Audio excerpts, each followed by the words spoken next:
Hi everyone, welcome to our channel, and in this video I'm going to show you how to read WhatsApp messages without blue tick.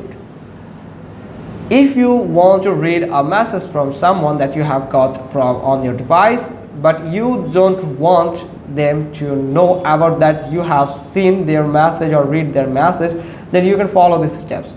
First, if someone send you a message, you can get this message in your notification center like this. Let me show you like this. Then you can just read that message content from here.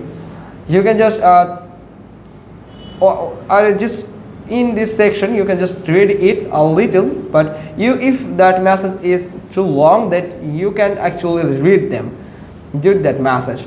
But if you want to read a long message that someone sent to you, then you can just tap on the WhatsApp button here, WhatsApp application, then tap on settings here and go to the privacy and scroll down and make sure that you have turned off this read receipts option on your WhatsApp application or account.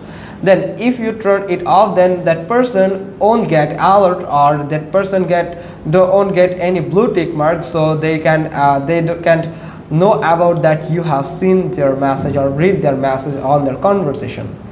So that's how you can just do it. Hope you got this. If so, then give it a thumbs up, leave a comment below, and thanks for watching. Till next time.